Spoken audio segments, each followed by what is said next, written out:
All right, welcome back, everyone, to the Three Rivers Rundown podcast, episode number 11. You guys could tell we're missing someone here. Down a man. Yeah, it's Dom. Personal reasons was not able to make it. We're gonna be missing you in this one, Dom. Very excited. I think this is gonna be a really good podcast. But Joe, what'd you do this weekend? Did you do anything fun? Yeah, went out with the fam on Friday and just honestly just chilled all weekend. Yeah, Watched some ball. Yeah, it was another good weekend. I feel like I say it every week, but yeah, it was cool. every day you wake up is a great day. You know what I mean? Hey, That's what we love. Can't argue with that. But for everyone that doesn't know, we are recording this episode on Wednesday, December 11th. We are one day late, so we apologize for that. But we've kind of been putting this one off because we did not have a good week last week, Joe. Yeah, that's true. We struggled. As a squad, we struggled hard. We'll start off. We can go off of our weekly wagons. We had your brother Michael guessed Ohio Bobcats money line, and wow, did they hammer that? Hammered it. I might be a Bobcats fan now. Dude, Bobbies are on fire right now. I might be a Bobcats fan. That was a beatdown. But then Joe, you got yours right. You had Chargers +4. Great hit. And we had something very rare happen. I'm not going to try and pronounce it, but Dom missed his UFC bet. Wow. I didn't realize that. He had under 2.5 rounds, and if I'm not mistaken, it ended in the third. So, man. Just missed it. And then I also missed mine. I had Cleveland and Steelers over 44. It's a 41-point game. You know, I thought in a snow game they scored more points, but they couldn't put it together. Yeah. Missed it by 3. Cleveland went for it instead of kicking a field goal a couple times, so that hurts. But then moving on, TD scores. Joe, you and Dom hit. You had Devontae Adams touchdown. Dom had James Conner, both hit. I had Saquon Barkley, and of course he'll score every single game except for the one game. I'm like, hey, he'll score. So he didn't. And then Michael had Westbrook Akine, and that man, it was probably the first game he didn't score since he's really been playing. So that was a bad beat. And then, Joe, Thursday was a rough one for us. Yeah.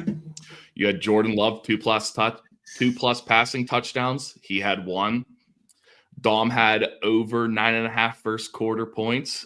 I think there was only a field goal, but that didn't hit. The 10th point came right at the start of the second quarter again. Dom, bad beat. I had St. Brown, 70+ yards. He did not get that. I think he was in the 40s.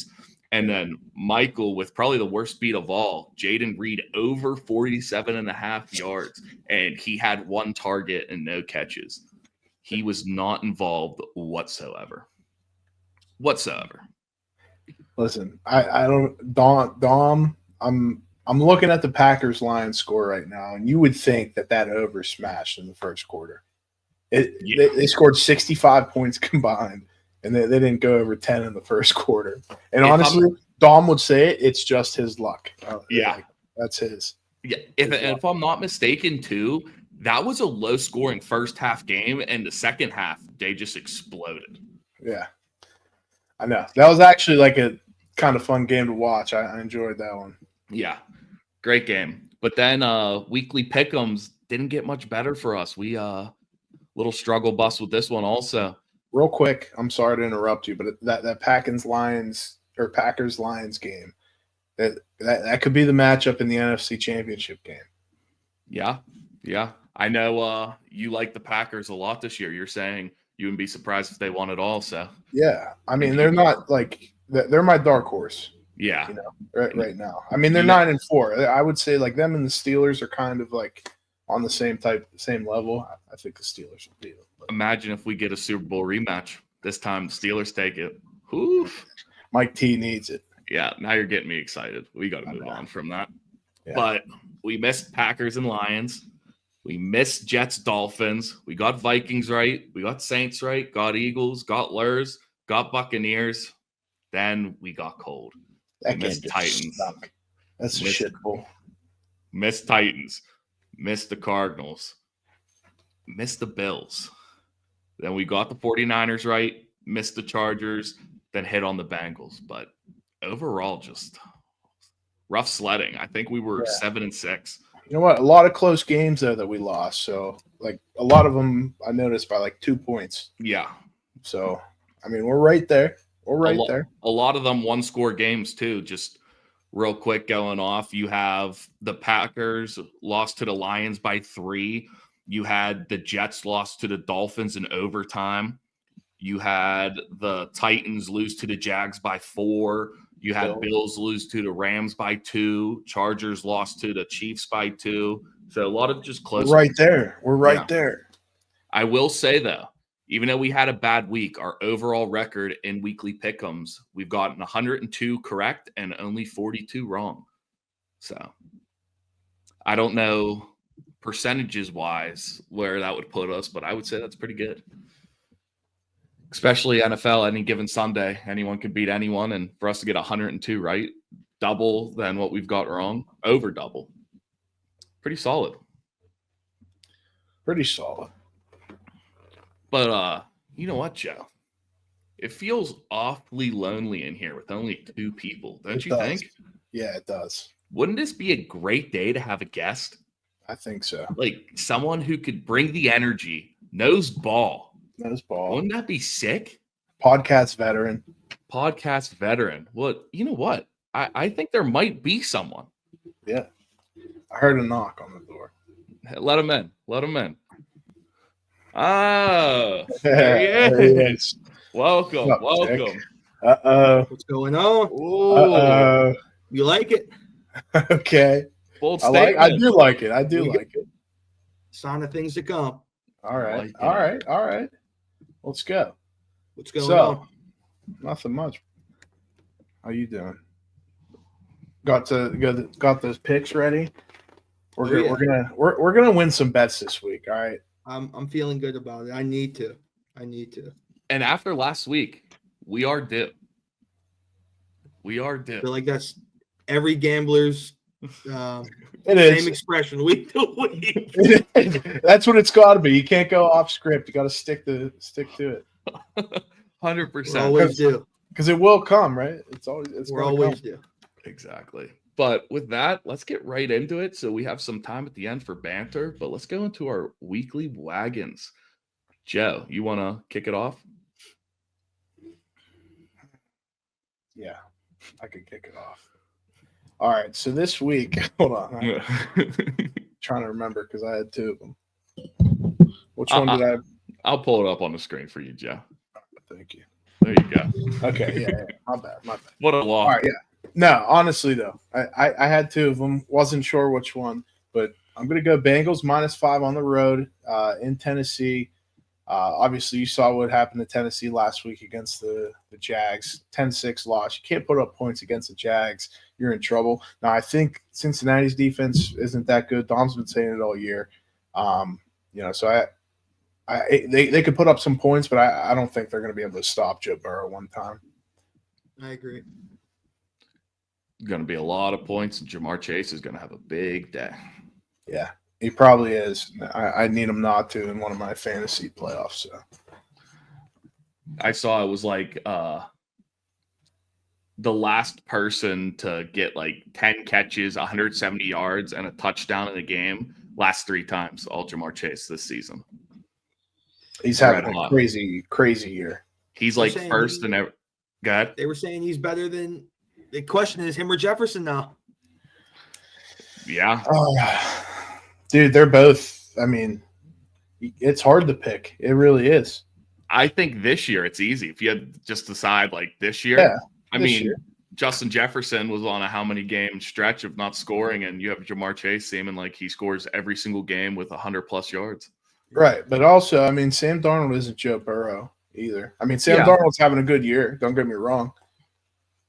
It helps also when you have the number 1 passing quarterback in the NFL this season. I mean, look at what Jefferson did when Kirk was. Like, yeah. What do you think is wrong sure with helps. the Bengals this year? You think it's defense? You think it's? I mean, to see what Burrow's doing, and you know, obviously, like we're talking about Chase doing, it's like what is, you know, what's the solution to the problem they have? I mean, they give up a shit ton of points, and you know what? I will say I was wrong. Beginning of the year, I thought they were an underrated defense. I thought they're going to play ball. I like their front seven a lot, but obviously that didn't work out. Dom's been saying all year that they stink. I think their secondary is just really bad. Just their defense in general is not playing well. I think maybe they're playing a little better, but I'm not a huge fan of Zach Taylor either. Yeah. Yeah, I'm looking at it right now. It looks like probably averaging almost 30 points given up a game. Yeah. That is not winning football. Can't do that. No. But Jick, Yeah. what you got for us? Feel like might have an idea. Money line. Mm. I think that the Bills own the Lions. I mean, even if you look at their last 4 games, the Bills are 4-0. You know, how do you stop Josh Allen playing at the level he is? You know, you saw what he did in the snow. You know, I mean, they're playing in a dome. So I'm very excited for this week. I think that when you look at a team that's like rolling on all cylinders right now, and honestly just excited to play football. You know, there's no better team than the Bills. I mean, you know, they got rid of Diggs last year, and everyone was like wondering what they're going to do at receiver. And it's like, I feel like it's one of those things where there's no one there that's like whining about targets, you know, wanting the targets. Josh Allen's not feeling the pressure to get, you know, to one specific person. And it's paying dividends. I think that there's a lot of people eating crap right now saying that, you know, Josh Allen's done. The Bills are going to fall off this year. So many people gave it to me, you know, in the offseason this year. And it's just awesome to see them where they're at now. Yeah. Hell yeah. No, I think that just shows that, like, it really doesn't matter who's around them. He's going to make them good. And then, you know, kind of reminiscent like how Ben was for us, you know, like he just made people around him good. And I love how you said it too. It's like no one's complaining about targets. Like you see a player like Amari Cooper go there, where it seems like everywhere in his career he goes, he is a target hog, and just feed him the ball. And he might be their 3rd most targeted guy since he's got there, if not 4. And it's like you're not hearing anything about him. They're just happy. They're winning football games. That's all they care about. I love They that. won a Super Bowl. Yep. I love that. They're going to be a tough team to beat. I really hope the Steelers don't play them. I mean, listen, I'm Steelers first. Right. I'll burn this thing before I go against the Steelers. But, you know, I would hate to play them. Yeah, for sure. You know what's funny is I feel like how you feel about the Bills is how I feel about the Lions. So it's like kind of heartbroken about this one. Yeah. I love the Lions. But I remember like you fantasy, said, you had the jersey. Yeah. Like you said, I'll burn all that, like all my stuff before I ever say the Lions over the Steelers. But going into my lock, not that it has anything to do with the Lions, but we'll keep it close to the Lions. I'm taking Packers -2.5 against the Seahawks.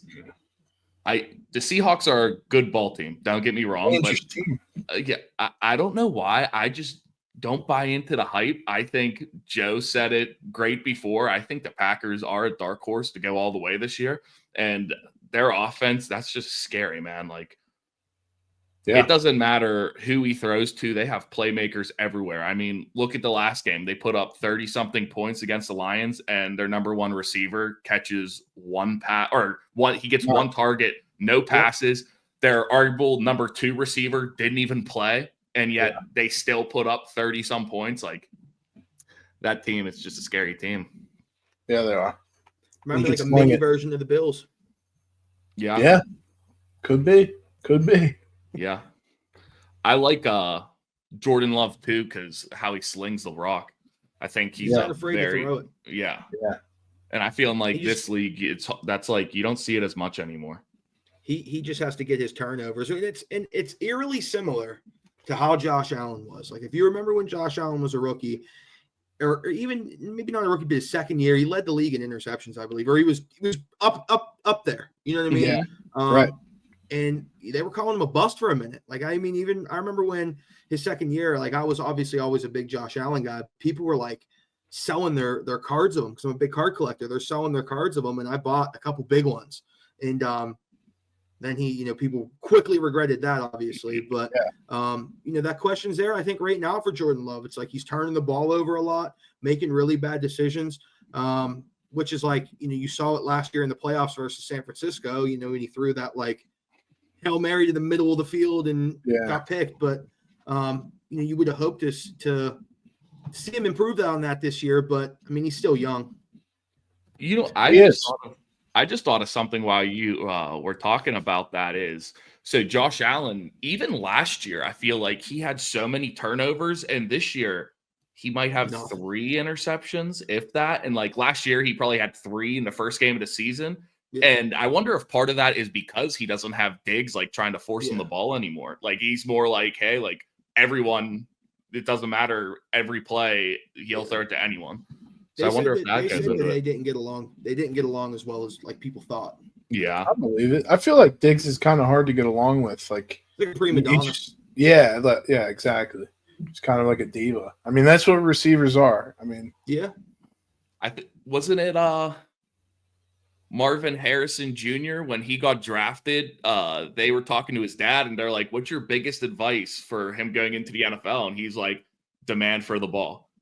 He's like, "That's how you make a name for yourself. Is you need the ball in your hands." Like his dad's telling him this. So this goes back to early 2000s when that mentality for receivers started.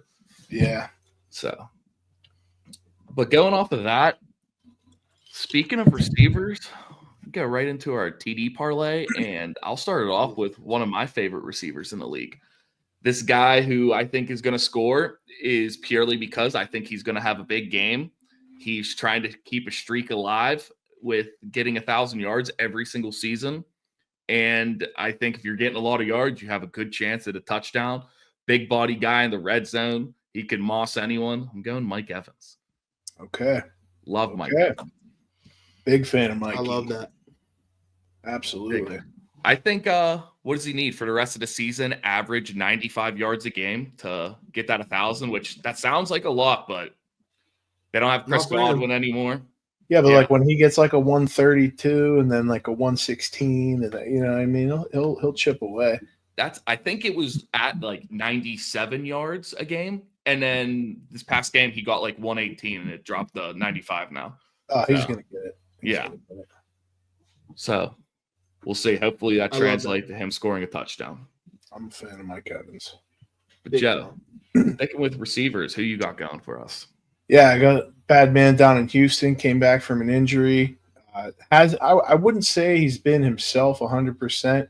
I think this week he gets back on track against the Dolphins. Give me Nico Collins plus 135. You know what, though? You say he hasn't been himself, but well, compared to what he started out doing this year, you know what I mean? The very first game he came back, he took a 76-yard pass for a touchdown. It was a screen, but there was a holding call that like didn't affect the play at all. So, dude, I remember seeing that on Red Zone. Yeah, that would have helped me big time. But kind of tired of wide receivers. Jick, shake it up for us. What you got for us? So everyone, I made a trade in fantasy earlier in the year and with Sal, and I got crushed. I got crippled, right? My whole trade was banking on this guy. So he had his carries doubled last week from the first week he came back from injury, from 7 to 14. I think he's going to get 20 plus carries this week. Give me Isaiah Pacheco anytime to plus 100. As I said, his carries got doubled. He's clearly the lead back there. I just think the sky's the limit for him, especially going against a patchy Cleveland defense. I think it's free money. I like it. I like it a lot. I like the way he runs too. It's crazy. I just think reminds me of Jamal Charles. Yeah, he just like runs hard too. Like he's not a guy you want to meet in the hole. No, he's not very big. He's not that big. Mm-mm. I like 5'10". Yeah, he plays way bigger though. He plays way bigger. He's tough. But I like that 1-2 punch though they have now. I mean, Hunt's Yeah. shown to be, he's proven to be pretty solid. can I ask you guys a question? Is Clyde Edwards-Helaire, is he just done for the year? He's not coming back? What was it? He left during training camp, I think it was, for mental awareness. He has PTSD from an incident, I think, in college. Do we know? Is he just? I don't know. I haven't seen anything, read anything about it. Yeah, to be truthful though, I hope he's good, but I don't think he would be impactful in it. Oh yeah, no. I was just wondering. He was just Chiefs running back, and it's like, hey, where's Clyde? Where's Clyde? Yeah, it's really unfortunate too because he was drafted to be the guy there. You know what I mean? Yeah, he just never was he a first round pick? Able to get it. Yeah. Second, I think. He was the last pick of the first round or first pick of the second round or something, I think. But yeah, it's just really sad. Like you said, you hope he gets his head right, but sort of unfortunate the way it played out for him. Yeah. I'm looking it up right now to see where he was drafted because I thought it was pretty early. Yeah, he was the last pick of the first round, 32nd pick. That's interesting. I think they won the Super Bowl and against Niners, maybe. I can't remember against who, but then they drafted him the next draft. Who was their running back then? Back then? Yeah, was it a Williams? Damian Williams. Damian Williams, yeah. Wow. How far we have come to now it's Kareem Hunt's back. Honestly. Yeah, Pacheco. Yeah. It's a mean 1-2 punch. Wears defenses down for sure. Yeah, they're just D-Hop there can be scary, but I feel like that's another team sort of like the Bengals. They're just dependent on their defense. And everyone thought they were going to be a lot better than they were. I mean, I feel like they're top of the AFC right now, but still they're getting the way that they're winning is kind of crazy. I've never seen anything like it. It's insane. Yeah. I think we were talking about it last week. I would love to know what they are against the spread this year because I guarantee you it's real bad. Real bad. Yeah, they were real bad against the spread. I can't remember. I saw the record last week too. I mean, just from our podcast alone, the past two podcasts, we both faded them. Joe faded them last week, and I faded them the week before, and we both got those right. So that's at least 2 times they didn't cover. Yeah. I mean, in the past 3 weeks, they've played the Panthers and the Raiders and had close games with both of them. Mm-hmm. That's every win for them, I feel like, this year. Not actually, but it just seems that way. They're just grinding it out. Voodoo magic. They're winning some crazy ways. End the game. It is. But going off that, let's go right into our Thursday night props. Jick, why don't you lead us with this one? So I got Kittle over 4.5 receptions.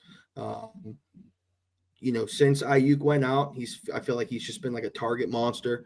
They're going up against a pretty good team. And I think that, as far as receivers, I think they're going to get locked down. I don't think you've been seeing too much out of Debo here. I think they're really honing in on him, which is opening up a lot for Juwan Johnson, but even more for George Kittle. It's crazy. Yeah, I like it. Let me just go right into mine here then, Steph, because I have George Kittle 50+ receiving yards. And the way I look at this game, they're familiar. Typically in recent years, they've had great defenses kind of clashing it out, and it's been very competitive. I think it's still going to be very competitive. And, but I still feel like, the Rams are an offensive juggernaut, but I think Shanahan's going to rise to the occasion too. So I could see a lot of points scored in this game, and a lot of points means a lot of yards, a lot of catches. So I'm going to go with Kittle here as well. Yeah, one thing I'll say about you guys with Kittle is I feel like in recent years he really hasn't been the same to where I feel like there's some games where he was just completely irrelevant and then he would have an absolute monster game. So for like fantasy purposes and like at the end of the year, it looks like overall he had a good year. And I feel like this year he's just back every game. It feels like he's dominating. So it's exciting to see. But I'll go to the other team on this one. For mine, I'm taking Matt Stafford 2+ passing touchdowns.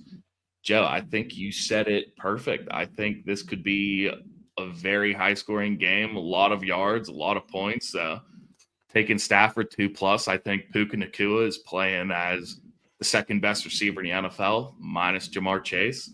So I think that's could see him having one. Oh, yeah. Did you see that catch of his on the sideline? And granted, that catch, wow, amazing. But that throw, how many yards downfield? They were on the opposite hash, absolute bullet, and put it only where Puka could get it. And even then, Puka barely got it. It was just an incredible. Stafford's always been like that underdog. That's why I sort of always liked him. Was he was just like, even in Detroit, he was just like never really talked about as a top guy, in the NFL. But was always just solid as it gets. I almost feel like for Stafford, he's kind of in the situation that Burrow is now, where his offense was always good. He's putting up points. Like, he's one of the top passers in the league, had a top receiver putting up crazy points, and then their defense just gives up so much where he wasn't winning. Like, I'm pretty sure, was he part of the 0-16 team? I feel like, yeah. Unless he was hurt. It had to be. Yeah. So that just shows like he'll always, like with the Lions especially, he was always considered an underdog, like no one talked about, just because like his team wasn't winning ball games, but wasn't because of him. He was doing everything he could. 100%. All right, guys. Let's go right into our weekly pick'ems. Let's do it. I'll go first this week. Joe, I want you to go second, and then Jick, I want you to be the tiebreaker if there is one. Gotcha. But going right into it, we have the Rams and the 49ers. I'm going Rams. I'm also going to go Rams. That's bold.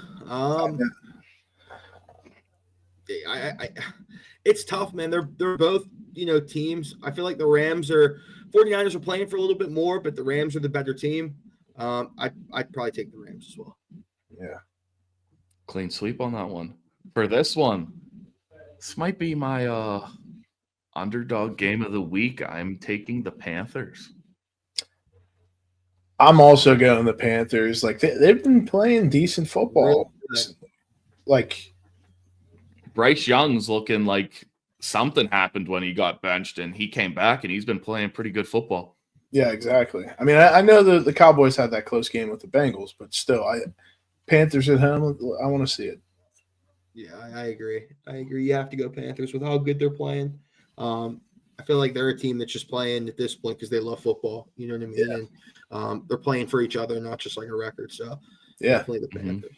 I feel like Bryce Young's like really trying to, he's really trying to make his name. Change the narrative about him. Yeah.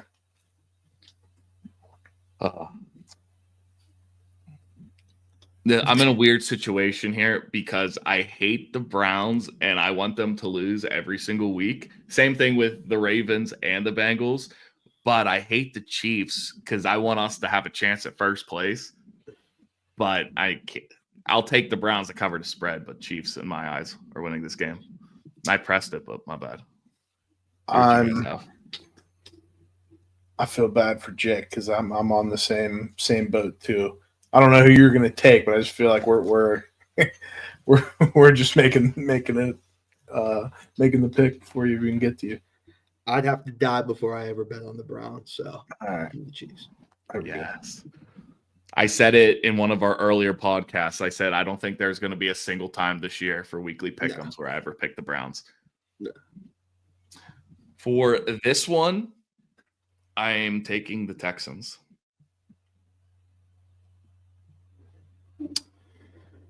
Nico Collins gets in the end zone, maybe twice. However, Dolphins do it more. Give me the Dolphins on the road. Wow.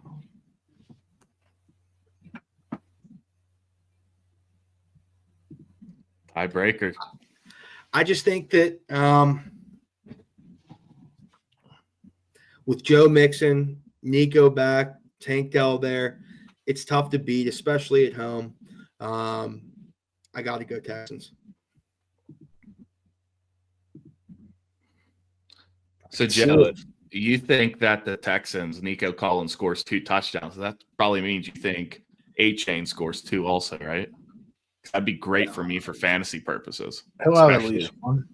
Get into the playoffs, that would be huge. I think he'll get a receiving TD, which I just found out you can bet on DraftKings the type of touchdown that the running back will get. So you could say like rushing or receiving.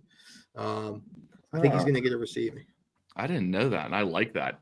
I feel like I don't strictly watch their games, but when I'm watching Red Zone, I feel like when they're in the Red Zone, they have a play where it's like he lines out wide and it's like a screen pass to him. Like that's like their go-to in the Red Zone. Yeah. Like they don't run it with him. It's a pass play. So I like that a lot.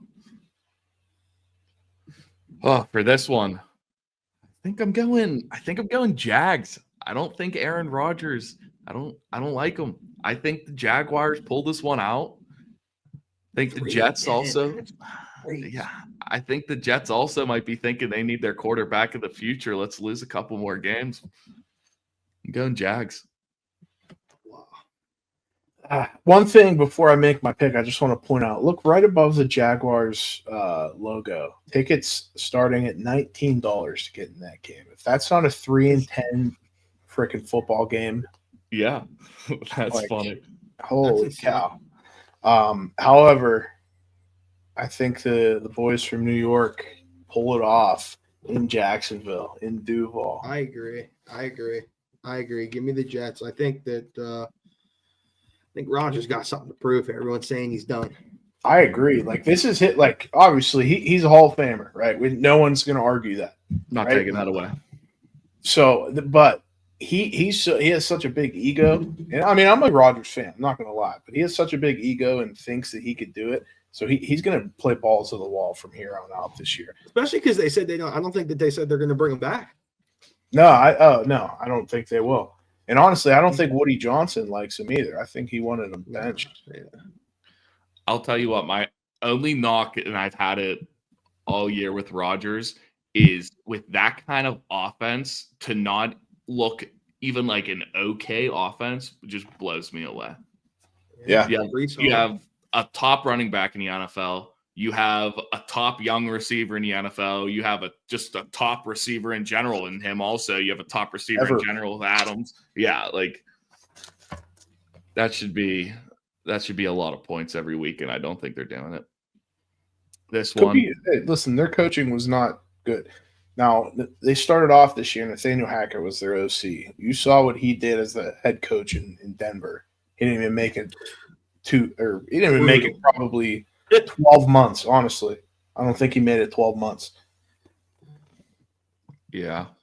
I think that could have been a big problem. And then, at that point, Saul is the head coach. He's a defensive guy. They don't really have a backup play caller. So I don't think that Hackett made it 4 games. I think they were already calling for him to be fired after like 3 or 4 games. They're like, this guy sucks. Yeah. I will say this, though. In defense of like their coaching staff, is you would say that Aaron Rodgers is miles above Zach Wilson, yet I don't think the outcome has been that much different. True. So it is coaching, but also that coaching got Zach Wilson to do the same thing that Aaron Rodgers is doing. And you'd think with even just his knowledge and his abilities, he should be doing better. So hey, maybe Zach Wilson's good. Maybe no one knows it. Maybe. But for this one's easy for me. I'm taking Commanders. I'm with you. Love Jaden Daniels. Love B-Rob. Jick. Look at this. Who you got for this one? Commanders? Yeah, okay. For sure. No brainer. I will say real quick to toot my own horn a little. I said at the beginning of the year, if Jaden Daniels was anything I thought he could be, that Terry McLaurin would be the steal for all fantasy leagues. And I got him in so many fantasy leagues. And I think right now he's a number 5 receiver in fantasy. So Breaks my heart. Okay. Yeah, Jick. Oh, that's you just stuck a knife in an open wound, Steph. Wait, is this the first 100% we've seen? I think so. That's As it should be. It should be. I don't want to I'm not keeping this. I just want to see if this changes because of this. No, I won't. Okay. That's well, yeah, I'm going Ravens. Yeah, that's Ravens. Ravens easily. Hate to pick 2 people in our division, but I got to take the Bengals in this one. Fucking better. It's my wagon. Let's go Bengals. It's my wagon. Yeah, I got Bengals. For this one, I feel like every week I pick the Cardinals to win, and they've been letting me down. So if they do it again, I'm not picking them the rest of this season, but I'm going Cardinals. Man. I want to go for the upset. I don't think I can do it. I do think Drake May can be a decent quarterback in the league, though. I think he just needs some better pieces around him. But I'm going to go Cardinals here for sure. Yeah, Cardinals, 100%. This one, I like the Broncos a lot. Going Broncos. I'm with you too. I hated Bo Nix when he was in college, and I like him now. I'm impressed with what he's been doing. So I'm going to go Broncos too. Yeah, I got Broncos. Oh shit! I didn't realize. Yeah. Oh man, dude, let me go last. Let me go last. I'll be honest with you, Joe. I think you can go second here because we know what Jick's taking, or at least we have my luck. We have a fun my wagon he could be taken. And I'll tell you what, if you would have asked me half hour ago who I'm taking, I'm hammering Lions 100%. That's my second favorite team. They're gonna walk the Bills, but the way Jick talked about it, going Bills. It's also his wagon. I was always going to go Bills in this game. I like Josh Allen on the road. The only thing is I've never hoped that somebody's weekly wagon missed before, but this is kind of like bittersweet because if they do lose, the Steelers are looking pretty good again for first place. Yeah. So we'll take Bills, but if they lose, it's like we can all still give each other a high five and be like, there was a little good that came out of that. But good way to put it, Steph. Yeah. Good way to put it. We're going Bills. This one, oof. This is tough. Yeah, I think this is a little crazy to be 83-17. I think so too. Just because of that, I want to say Buccaneers. I feel like that would do wonders for us in the bracket then if they win. So I'm going Buccaneers. And I like them. I think they're a good team. Is Ladd McConkey back this week? I didn't see anything about it. I don't know. Most likely. Still questionable, but oh man. And honestly, this is really hard for me because I like both teams a lot, honestly. They're two of my favorite teams. I like Baker. I like Harbaugh. I'm gonna go Chargers at home. Give me Harbaugh. Jick gets to decide. I think it's gonna be Buccaneers. When you were talking about Stafford earlier, I wrote Baker down. Just because it's like I feel like he's sort of like a Stafford. And like I originally hated Baker when he was in Cleveland, obviously, but I feel like he doesn't get enough respect. Obviously he's surrounded by really good pieces, but he's just good at everything. You know what I mean? He might not be the best in accuracy. He might not be the best at, not turning the ball over. But he just does enough to give you a respectable, with all the injuries they had at wide receiver, to still be 7-6, it's pretty impressive. Yeah, 100%. I've always been a huge fan of Baker. Back to Oklahoma, and I mean, obviously with Browns, I wasn't rooting for him as much, but I like the brand of football that he plays. Yeah, dude, I did too. Honestly, I would have taken a flyer on him for sure. But yeah, I'm kind of like now he's like the underdog, and I just like that he's kind of sticking it to Cleveland. That they made the dumbest decision ever in getting rid of him and signing Deshaun Watson. Yes. So I mean, good for him. How awesome would that have been to see him come to us and just tank Cleveland all? Oh, dude, what a freaking it would have been monumental. Nightmares for them for years. You know what's my favorite thing about Baker though is just the way he plays the game. You'll see. Was it last week or the week before? I want to say it was Rashad White or Bucky Irving has a long run down the middle of the field. They're like 15, 20 yards downfield, and you see Baker blocking for him. Like, what? Yeah. And, like, granted, like, he didn't spring it for a touchdown, but that block got him an extra, like, 10 yards, and he didn't have to do much. He just kind of, like, got in the way. Yeah. He loves football guy, for sure.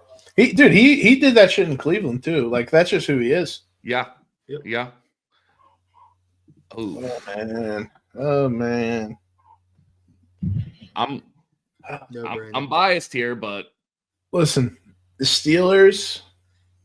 Someone sent me something earlier today. The Steelers have not won a game in Philadelphia since 1965. Think about that.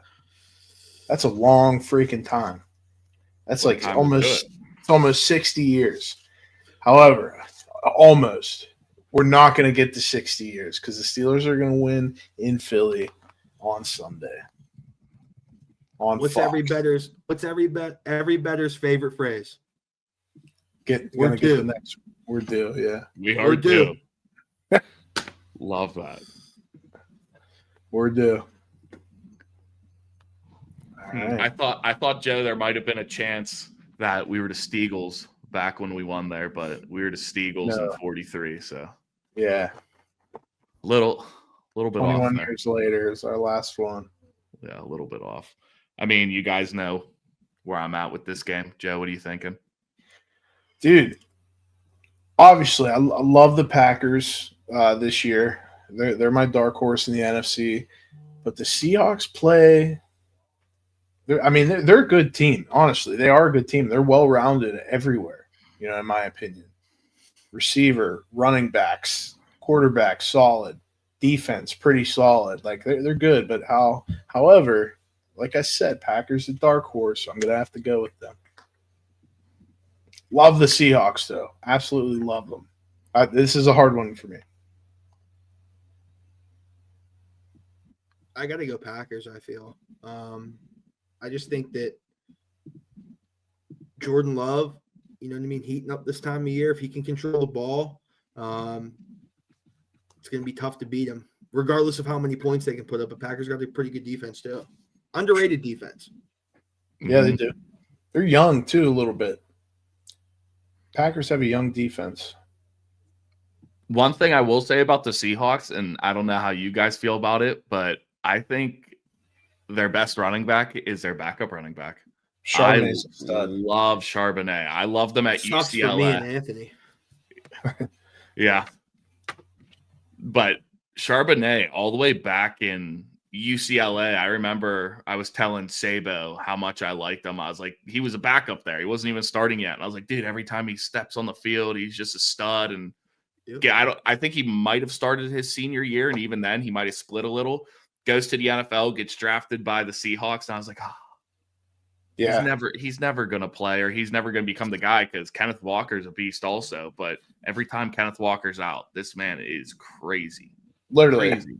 Every time he's out, he goes off. Yeah, I don't know if there's a better number 2 running back in the NFL right now. I mean, it's hard to argue. I mean, yeah, tough to argue that. But let's go on to this one. I think Vikings take this one.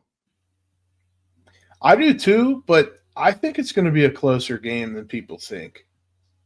I think that's going to be a tighter game. I would take Bills spread, but I think Vikings get it done.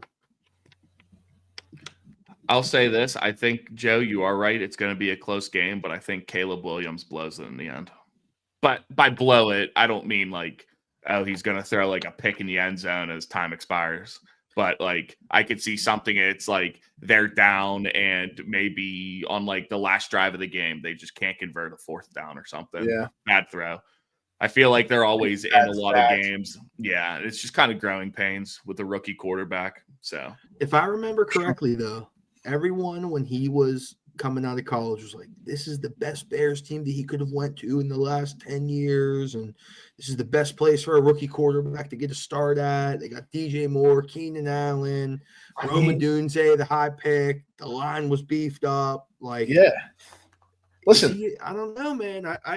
I'd be a little nervous. All of that is true. And I agree with you. I mean, you got to be a little nervous. I think a lot of it was coaching, but like, I don't know. I mean, you got like opened your eyes. I mean, Jaden Daniels looks like the guy. I said it before the season even started. I thought he screamed bust. Like, I did too. Great college career, but I just didn't think it would translate over. And I think as of right now, that's what we've seen is he shows moments of greatness and then a lot of, he's not that good. So yeah, for sure. We'll see where that goes. And also, Jick, we talked about this on our last podcast. The last 3 quarterbacks the Bears have drafted in the first round, they've never had their head coach from their rookie year going into their sophomore year. They've either fired their coach. Well, this season they fired him midway, and then for Trubisky and Fields, they fired him after year 1. So they also in Chicago do not help their quarterbacks out. So that just goes to show you how rare like the Steelers are as far as that goes. Like it's been, I mean, obviously we were blessed to have Ben, which helped. But even then, it's like, you know, those years of Tommy Maddox, Cordell Stewart, bums, and to have the same coach that whole way, regardless of record. I think the team should take a sort of maybe a more Steelers approach with like, maybe it's not your coach. You know, maybe it's the guy and give them a couple years, even if they have like where they have 4-9 right now. So they lose the next couple games and they're bottom of the division. They're still getting a high pick. You know what I mean? Stick with the coach, let them become familiar, build up the line, do it the right way. I think it's just too much of they're so afraid to pull the trigger. Like they want results now. Like they expect every quarterback coming out to be like a Mahomes. You know what I mean? Yeah. It's just not that way. Look at Goff. Right. Yeah. Exactly. He's killing it. I also think it doesn't help when rookie quarterbacks are just thrown into the fire day one with all these super high expectations. And then it's like if they fall flat on their face, you have people like me being like, I told you he's a bust. Like he stinks. Like whether those guys say it or not, like stuff like that has to affect them. Has to. So yeah. They don't get time to learn.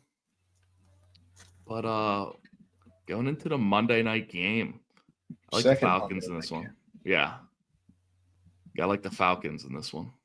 Aiden O'Connell tore his shit, didn't he? Yeah. Was it a broken leg or did he tear something? It might have actually been a bone bruise now that I think about it. Because they were like, oh, he got carted off. He was crying and stuff.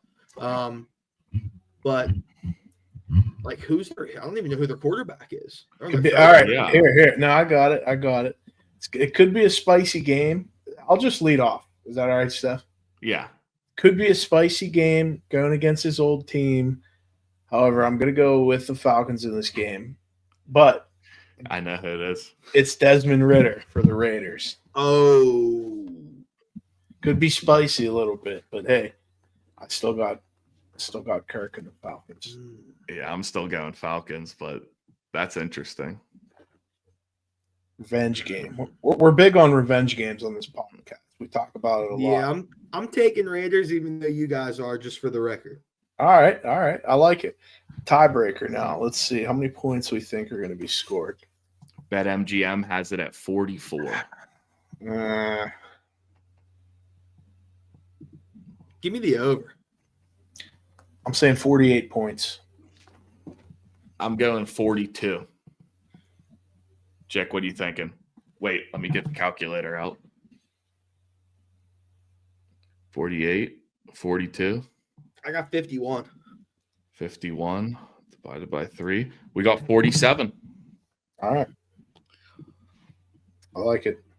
You thinking of 31-20, Jick? Yeah. All right, so just a quick recap. We went Rams, Panthers, Chiefs, Texans, Jets, Commanders, Ravens, Bengals, Cardinals, Broncos, Bills, Buccaneers, Steelers, Packers, Vikings, Falcons.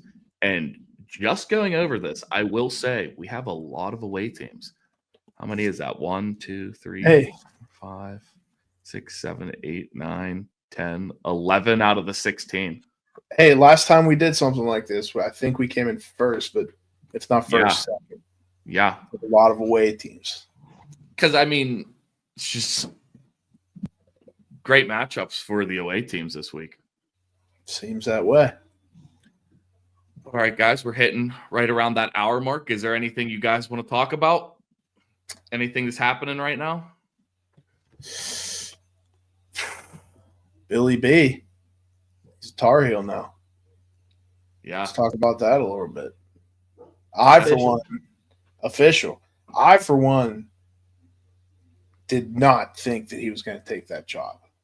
I was shocked that he interviewed, and then someone was like, so maybe he's trying to stay sharp for an NFL job. And I'm like, wasn't exactly buying into that. I think he was testing the waters, seeing, what he could get from them as far as resources, maybe NIL wise, to really do the thing. But I think that they want him to step in and kind of rebuild it a little bit. Not that it's in a bad spot, but seems like Steve Belichick's kind of like in head coach in waiting after like 2 years or whatever it was. Is that right? Did you guys hear that? I'm not sure the exact time, but I was going to ask you guys the same thing. I was hearing that Belichick took the job because it was like after his time there, his son was going to step in as head coach. Yeah. Yeah. Wow. His son was the D coordinator for Washington this year, University of Washington. So something like that, it makes you think, did he actually want the job, or is he at the point where now he's just trying to help out his son?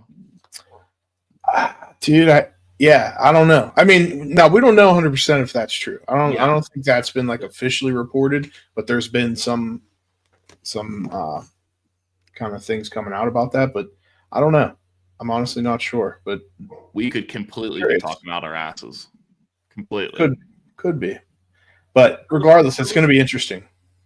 I was looking into it earlier, because I was at work actually, and in our lobby we always have on either Fox or ESPN, the First Take, and they were talking about it, and it spurred me to start looking into it, and I read an article, I believe it was the New York Post or something, and they were talking about how he really wanted to circumnavigate UNC sort of as a pro style approach in college, which is not obviously you want to win championships in college. You want to,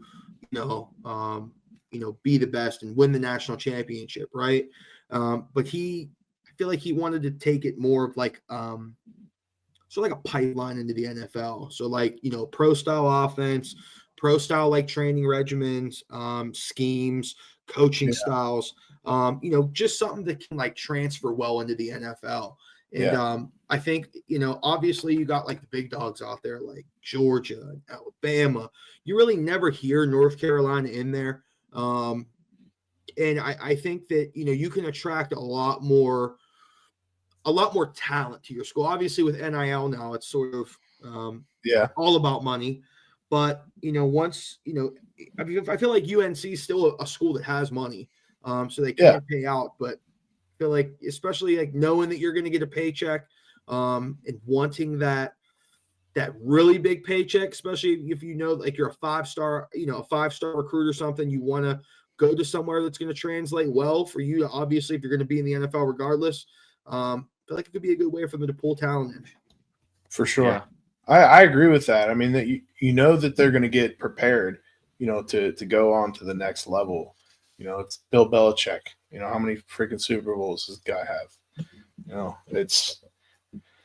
It's attractive for a high school senior and junior right now. You know, that's a crazy opportunity. It's a six-time Super Bowl winning coach is now is recruiting you to come to their college to play, and he's gonna shake your hand with fucking 6 rings on his hand. You'll be like, yeah, I'm sold.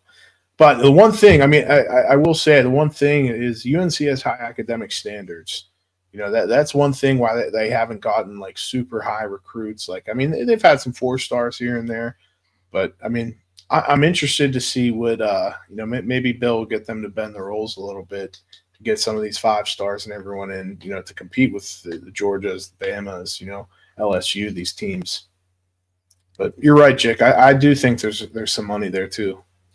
And Jick, I kind of liked how you were talking earlier, how it's kind of going to be like almost like a pipeline for the NFL. Because granted, I could be completely talking out of my ass because I feel like I do that a lot on this podcast. But I'm pretty sure I saw a video of Tom Brady kind of talking about it. And it's like why all these young quarterbacks come in a league and like struggle and maybe it takes them a few seasons to really get going is it was like for him, it's like he went to a college where they had a pro style offense where he sat there and learned for 4 years how to run a pro style offense. Then he goes to the NFL. He doesn't start right away. And it's like he learns that even more. And then, I mean, we know that story. He's the greatest ever play now. So that's just one story, but it's just showing like, yeah, like maybe they might not be as focused on winning national championships and everything. They might be more of like, hey, like we're going to build people like to the future. And that could be a great selling point for them because college athletes, like now they're making money, but you'll make a heck of a lot more in the NFL.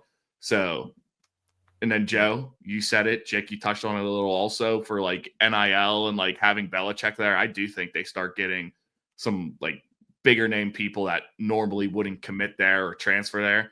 And like a great example is just like you see what Deion's doing. Like he's at Jackson State and he gets Travis Hunter to commit to Jackson State, who I'm pretty sure he was one of the top recruits in the nation, just because there's a guy that he knows how to get you to the next level. He knows what it takes in the next level, and like you can pick his brain.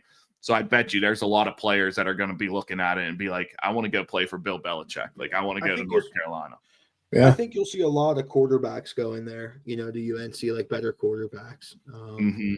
And, if you just look at like, this is why I love the NFL so much, right? Like you get guys like undrafted, AB, Tyreek Hill.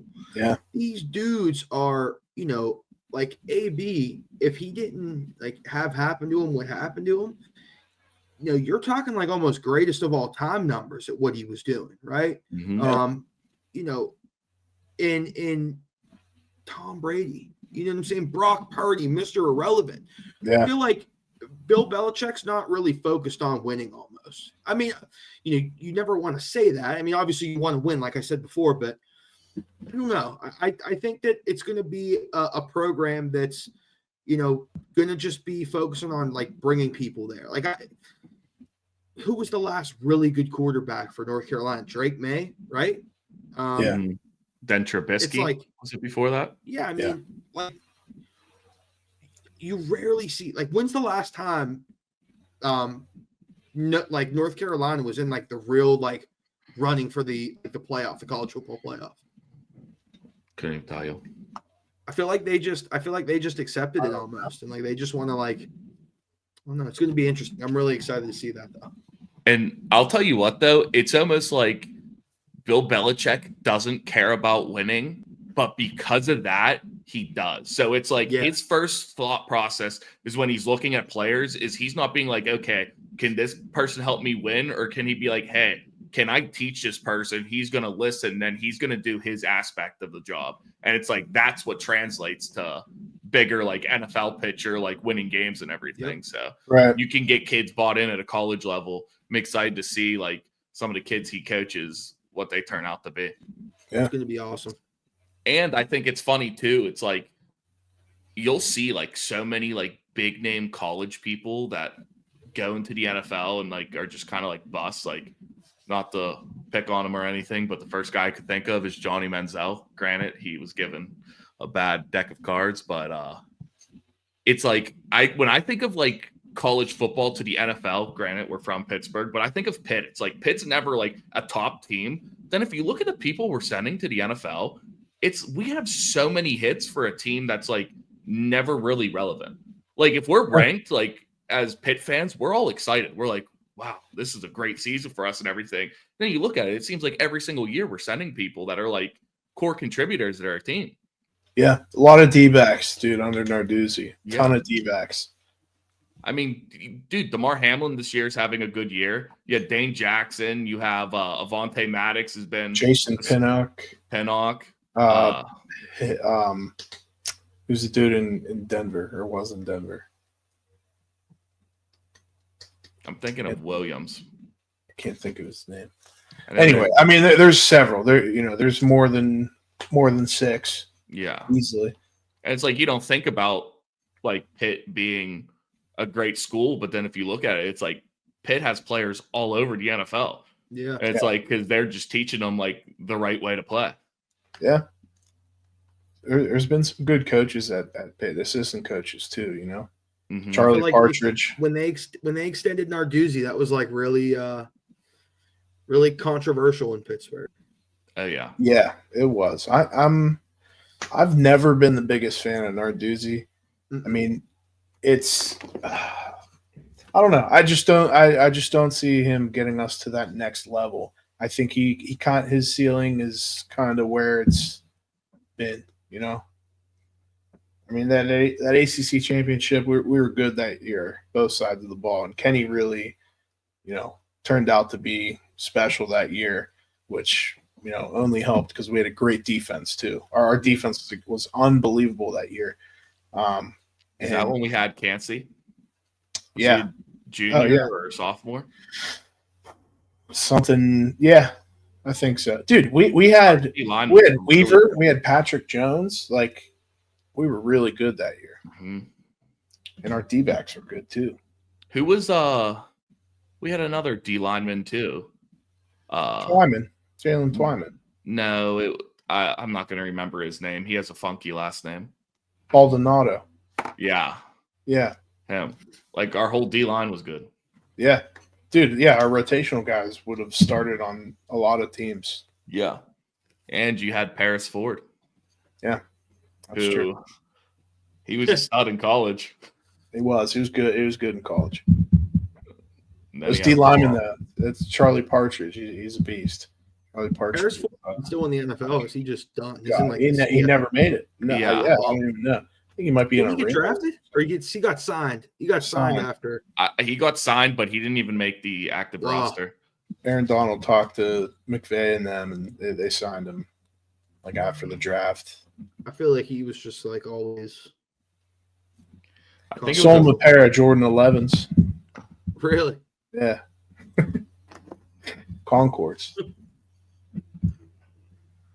I always thought he made the wrong move by going and playing defense. I thought he was, at least for when we played him, I thought he was a better receiver than he was on defense. Nah, dude.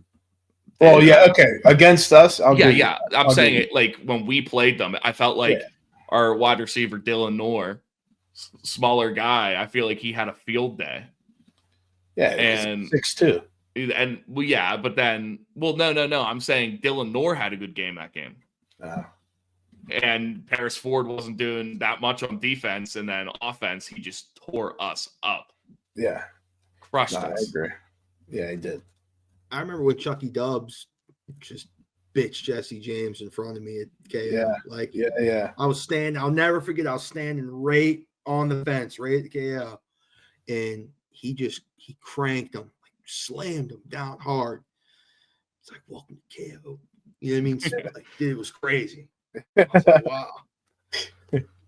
Chuck Dub. So our freshman year, we played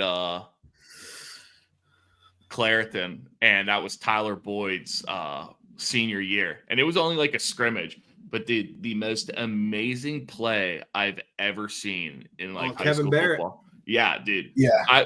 Granted, I feel like every year or every time I tell the story, I exaggerate a little bit more and a little bit more. But dude, it felt like he jumped from like the 8-yard line over top of him and landed like halfway in the end zone. Like it was, dude, it was nuts. That's he crazy. was a freak there. He was a freak at Pitt, and then he's been solid in the NFL. WPIAL just churns out talent, man. Yeah. We do. And Hall of Just Famers. across all, I feel like all aspects too. Like even like we were talking about Joey, like wrestling, dude, it's insane. Like it's amazing. Just WPIAL in general. It's amazing. Yeah, dude, all sports. They keep basketball starting to come along more and more now too. And like, you know what's funny? There's some big time recruits coming out of the WPIAL basketball. I feel like the WPIAL's kind of like how we were talking about before. Is like we're never considered like top dogs. Like if you talk to somebody who's the best football in the nation, it's like Texas, Florida, California. And Georgia. It's like then, you just look at like WPIAL just produces kids every single year. Like crazy. So like the WPIAL as a whole isn't as competitive as those states. Like we'll give them that, but like we have some of the best talent there is. Like, and that's just it's been like that for a long time. I mean, going back to Joe Namath, dude. Like those guys, we have Hall of Famers all over the place. Jim like Kelly. Western PA, man. Western PA is we live in such a gritty, like it's just grit, man. Like Pittsburgh, even Philly. Like, dude, this corner of the United States is just gritty. Like this little around like Cleveland, Baltimore. Most of the Midwest and like gritty. Yeah.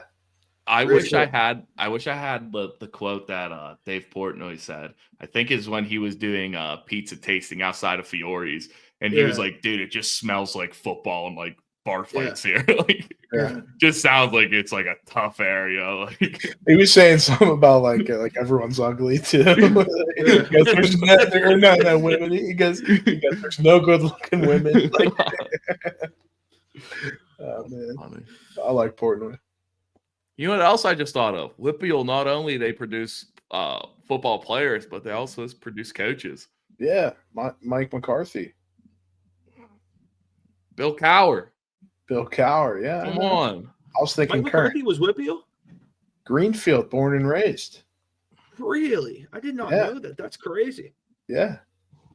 Wow. Yep. Wow. Mike Mack. He gets a bad rep. Especially like right now, it's like there's a lot of prima donnas where he is. Yeah, for sure. See Parsons walking off the field. You got him on both sides of the ball. It looks like. Yeah. Parsons is so unlikable. Even like when you go, like you see him doing podcasts and stuff, like he has his podcast. I try and watch it. It's like, it's hard. Like and it's rare that like I get someone like I just can't stand. I just can't stand him. I think like him and Myles Garrett are the only dudes I just like. Yeah. Honestly, I think regardless if Myles Garrett was on the Browns or not, I wouldn't like him, to be truthful. I just don't like his demeanor, like his energy. I don't know. But Parsons is just like childish. He's just so disrespectful, like not a pro's pro yet. Like no. Wait, can I ask you guys something? I don't think this is true, but on Pro Football Reference, I was just looking up like a list of people born in Pennsylvania in the NFL, and it says Cam Hayward was born in Pittsburgh. He was. But, his dad went to Pitt. His grandparents lived here. I thought he was born in Georgia though, or is that just Connor? Probably just Connor, but like his dad played for the Falcons and the Saints, so like he was moving. So like he was just born here. He was another WPIAL legend, and I guess he didn't. Well, no, he did. Gronk, Woodland Hills. Woodland Hills, yeah. Dude, my cousin Maggie, I believe it was either her or her friend or something. I think it was her, but I guess he asked her to like homecoming or prom in high school. She was like the only girl that was like tall enough to like look normal with him. It was pretty sweet. That's hilarious. Like she said, he was just like how he is now is how he always was. Like he literally never changed. Like if he didn't have football, like he'd be right. He'd be in trouble, dude. He's funny on TV. He's hilarious. Too, man. He's hilarious. He is. That's great. Johnny Unitas, I think. Yeah. WPIAL guy. Joe Montana, obviously. Tony Dorsett. I heard Joe Montana's a dick. I read this thing the other day, this article, that they wanted to retire his number at his high school, and he didn't go because they wouldn't pay him to be there. At Ringgold, yeah. Wow. How crazy is that? Because they named the field after him. They wanted to. Wow. crazy. What a douche move, dude. Right? Yeah, Honestly. Like, come on. that's wild. Like, that's crazy. Disrespectful. Very. Dude, that's like an honor. It's not Yeah. like It is. I mean, like they're being like, maybe "Yo, come talk they to the stink students." up. Yeah, I don't know. That's pretty messed up. Yeah, I'm looking at this list that said, dude, between Harrisburg, Pittsburgh, and Philly, there's a crazy team we got here. Crazy team. Saquon. Aaron Donald, Pittsburgh, Parsons. Micah Parsons, yeah. Marvin Harrison Jr., Yeah. born in Philly. I didn't know that. Would have just figured it was Indianapolis. You have the GOAT, Christian Kuntz. Yeah. Cleek Hudson. Cleek Hudson, yeah. Dude, I always wish he would have panned out better in the NFL because that was bad, man. Yeah, he was. One of the greatest football plays I've ever seen. He did. It was like, I remember watching this senior year in high school when he was a senior. It was like he was the outside backer or the inside backer on the opposite side of the play, and there was a run the opposite side, and he was on a blitz. Ran through the line, ran around the line, ran all the way down, chased the guy down, picked him up. As he picked him up, punched the ball out, slammed him, and got the ball. Just, like, insane. Listen, he had the best highlight tape our senior year that I saw, and we had Miles Sanders. Like we had a lot of he had the best highlight tape in the WPIAL that year.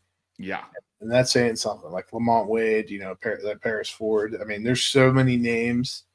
And then his highlight tape mainly was like being a running back, and then he goes to Michigan and plays like outside backer safety. He filled in for Peppers, and the first year Peppers is in the NFL, he has the record for most TFLs ever in a game.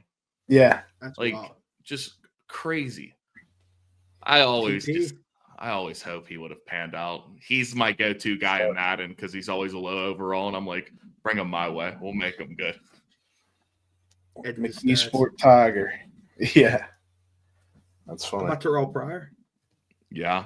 Dude, they say he's like the WPIAL GOAT. I think he is. I would say so. I mean,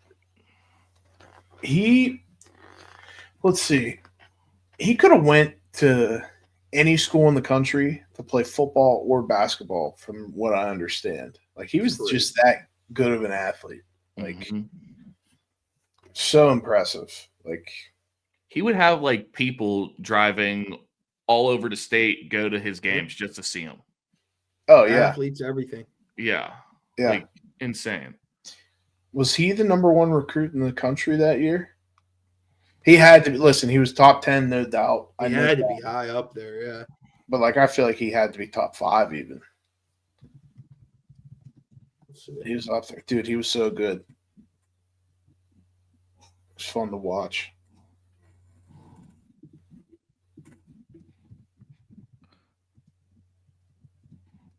You know who's another 4? He was number 4 in ESPN 150, and the number 1 quarterback. So he was the number 1 quarterback.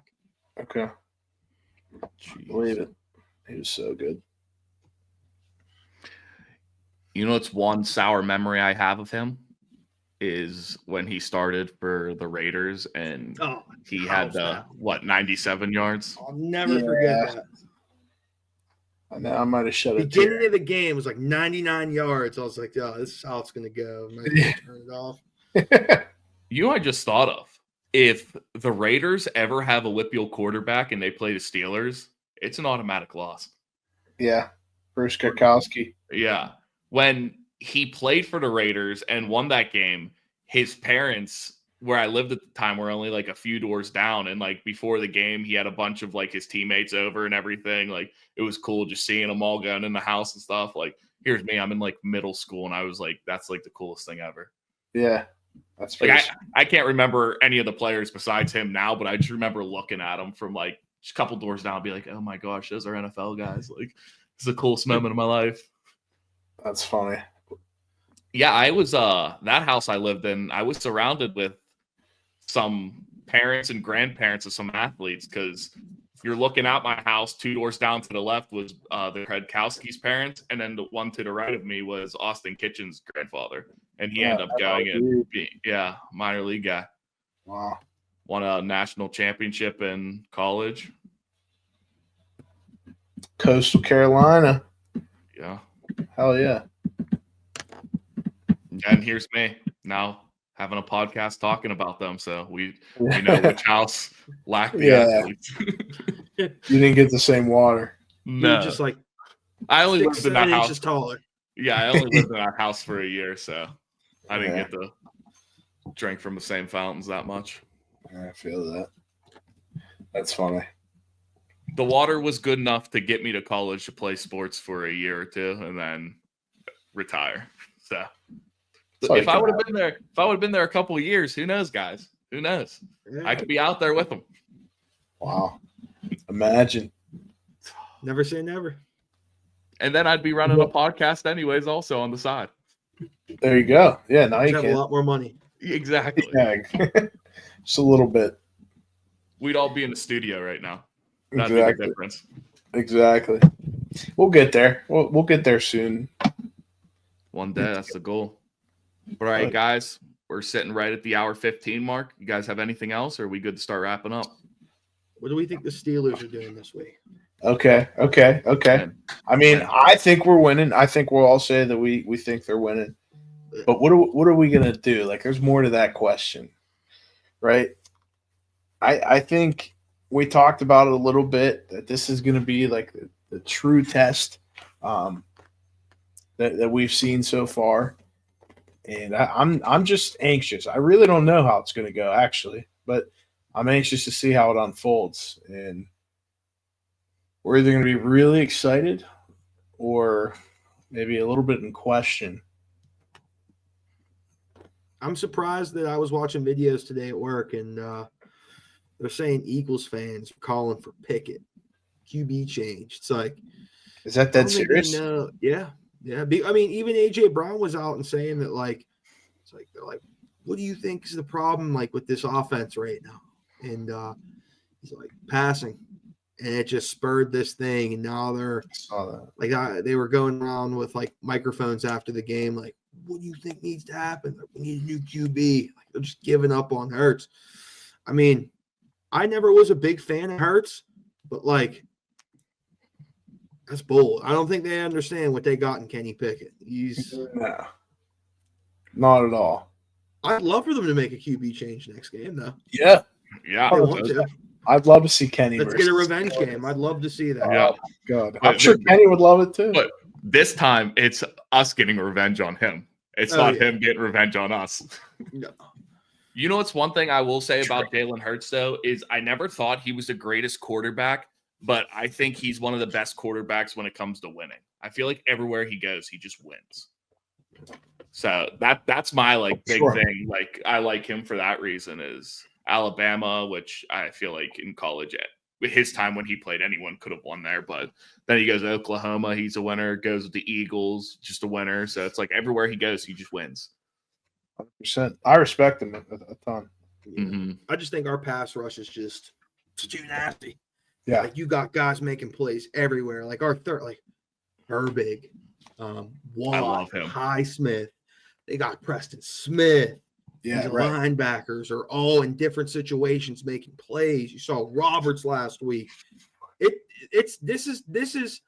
I mean, listen, when Pickett was there, obviously everyone's worried about it. When Ben was there, we never really had the defense, right? When you look at total team as in, we don't have a defense that's going to give up 40 to Bortles or 50 to Bortles in the playoffs. It's just not going to happen. 100%. I'm biased, obviously. I love the Steelers, but like, that's truth though. I just have a hard time not seeing us making a run. Like, I don't see the Chiefs beating us. The team that scares me the most, obviously, is the Bills. And that's just because of the things Josh Allen can do to avoid that rush that we have in that defense. But yeah, I don't know. I don't know, man. The Steelers just look really good. I mean, I don't think it's a you got like what's his name that we had us like 2 behind the Lions. It was Lions 1 and us 2. And I don't know if I disagree. You know what I mean? It's hard to. Steelers are a really good team, and somehow they're always like underdogs. Like we're always like disrespected almost. I don't know. Like it doesn't matter what the record is. It's like we've always been disrespected. Even when we had Ben, Bell, and Brown, it was like we're always disrespected. But especially now, as I said, defense, Russ doing his thing. Fields is, something happens to Russ, you still have a quarterback that can step in there and take the reign. Yeah, exactly, dude. Yeah, dude. I mean, there's a lot to be excited about as a Steeler fan.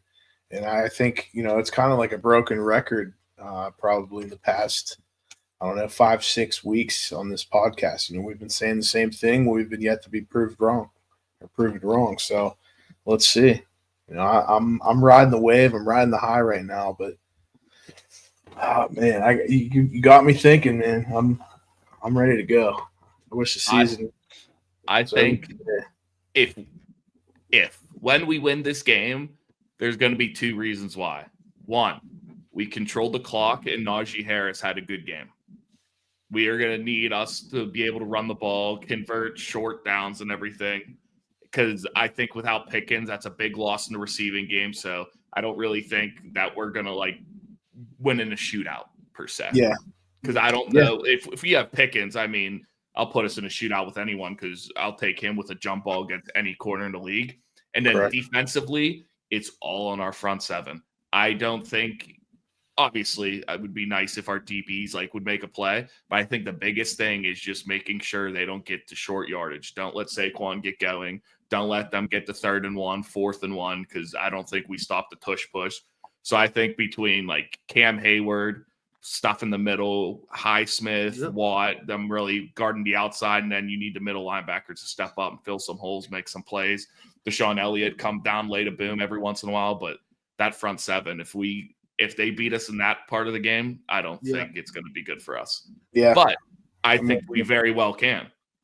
I think Cam Hayward's playing some of the best football of his life right now. It's amazing. Yeah. I'll tell you a couple bets that I really wanted to talk about today. I'm really glad we're on it. I really think that Jaylen Warren's going to have, I think his line for receiving yards right now is 17 and a half. Dude, I mean, hammer that. I like it. Calvin Austin receptions is 2.5.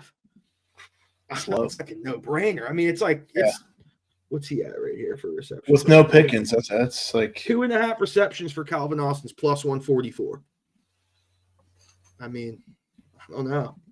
I'd like the thing that scares me with that is I feel like there's some games they go into where it's it doesn't matter who our receivers are. If people are hurt, everyone's healthy. It's sometimes they just don't involve them whatsoever.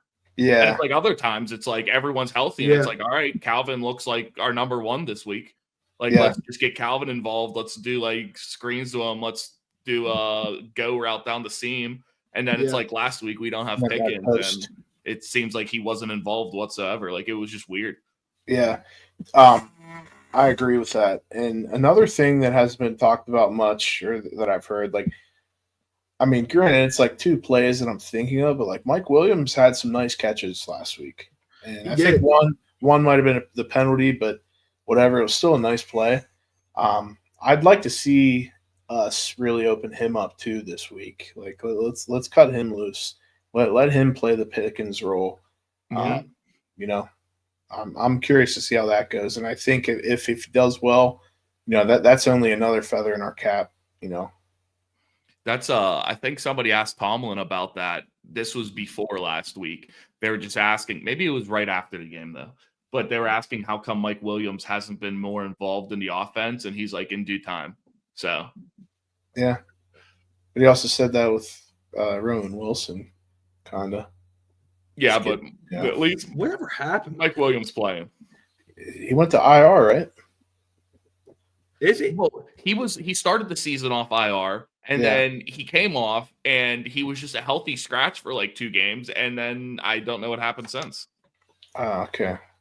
I thought he went back to IR, but yeah, I don't know either. He might have went back after, but there is at least 2 games where he was healthy, could play, and they just didn't suit him up. Yeah. Makes you think, because I heard he was like killing it in camp too, like looking like good. Yeah. I'm a little nervous though. I mean, hey, Calvin Austin stepped up this year where, he showed us some things that he could maybe be that guy. So it makes you feel a little bit better about Roman Wilson not playing this year, but I'm still curious to see what he can do. Mm-hmm. I think we draft a receiver though too this year. I'm not gonna lie. Yeah. You think? Yeah. You think it's going to be in the early round or like not first round or anything like that? But like I mean, dude, Steelers love second round receivers, third round receivers, even sometimes. Like I don't know. I'm just so often. Yeah, I'm curious to see how it goes. Like it's going to get interesting. Now, hey, maybe you don't. Maybe Mike Williams has a good closing of the year, and you sign him to a decent, affordable deal, something like that. I don't think he's the answer though, to be like the number 2. He's literally he'll do everything George Pickens does. I mean, yeah, but if it works, you never know. Yeah, but you need a route runner. Do you think they'll bring back Wilson and Fields? Do you think we'll try to? I think so. I think we'll try to. I don't know. I think Wilson for sure. Fields, I don't know if they're going to want to pay him. Because, granted, Fields, with what he's proven, you're going to have a team like, not saying this team is going after him, but like a team like the Titans that will give him a pretty hefty deal just from what they saw. And so I don't think the Steelers are going to be able to match it. I don't think that I think they're going to be more focused on like drafting someone like these teams that are needing quarterbacks. I mean, even when Fields was here, like he was good, but I feel like anywhere he goes, he'll just be a backup. You know what I mean? Unfortunately, which I don't think he deserves it, but I just think that like if like let's say you, for example, if you have a top 5 pick, and you need a quarterback, because I'd say the majority of these teams that are worse in the league are going to need quarterback needing. Yeah. Are you going to take a young quarterback, or are you going to take Justin Fields and draft someone? You're going to take a quarterback. You know what I mean? And it's not like Fields is old enough that like that young quarterback can learn off of him. You know what I mean? Yeah. It would just breed competition. So I don't know. I'm interested. I really hope they can keep them both somehow, though. I would love it, because I think that him learning from Russell Wilson can honestly be almost like a Jordan Love scenario with Rodgers, and sort of like how Favre, was with Rodgers before he left. Give the kid a chance, at least, like a real chance. And I think also, granted, Fields is a 10 times better runner than Russell Wilson ever was. But also, Russell Wilson in his prime was one of the top running quarterbacks in the NFL. Yeah. Like, that's not what he like prided himself on, but like you're seeing him get 800-yard seasons, 600-yard seasons. Yeah. So it's like, that's definitely a person where if it's like out of all the veterans, I don't really know many veterans that Justin Fields could sit behind and learn from more, except for maybe Lamar. Because now I would say Lamar's at that age where he'd be a pretty good mentor too, but he's still young enough to where it's like, why would you try and get somebody to replace him? Yeah. Who has more rushing touchdowns, you think? Rodgers or Russell Wilson? Russ. I'm going to say Rodgers. Yeah, I was going to say Rodgers. Rodgers is top 10 all time. Listen, I feel like Rodgers ran a lot more than you think. Rodgers has one. This is a crazy stat. Rodgers has one less rushing. Now, obviously, he's playing a lot longer, but he has one less rushing touchdown than Michael Vick. Wow. That's actually insane. Huh. He needs one rushing touchdown to tie Michael Vick. That's interesting. Hurts is already third all time. You know what? Third? All time. How many? I could see that. Hurts has 54. I guess all the tush pushes. I was going to say, last year he had 15, and this year I think he has 13, just these 2 seasons. Allen got 62. Cam Newton's number 1 with 75. Where's Lamar? Lamar is 32. Honestly, I don't 16th. think Lamar, like, since he's been in the league, has scored many like touchdowns running. I just think he gets so many yards. Would But you it's think like, Jalen Hurts has 22 more rushing touchdowns than him, though? yes. I mean, just basing it off of last year, what? I think Lamar had 8 rushing touchdowns and Hurts had, what, 15? Yeah. Still. Because here's my thing is Lamar is a way, way better running quarterback. But it's like when you get like Josh Allen's another guy. When you're on the 1 yard line, people aren't thinking like with the Ravens, it's like, oh, Lamar Jackson's gonna take this in. Yeah. Like Lamar, he's gonna hand it off, or he'll like stay in the pocket, make a play, and throw it. It's like Jalen Hurts, Josh Allen's like, oh, we're on the 1 yard line. Hey, big guys, let's go, push forward. We got powerful quarterbacks. So it's like they're nowhere near the runner he is, but it's like for touchdown purposes on that 1 yard line, you'd much rather have them running it. For sure, I guess. Yeah. But when you said how Rodgers runs a lot more, well, used to run a lot more than I think, that's kind of almost like a Patrick Mahomes. Like when I look back at it, it's like they're not a running quarterback, but when they get out of the pocket and move, like they pick up some big yards, like they'll get touchdowns and stuff. So but no one thinks of them as like running guys, but like they can. For sure.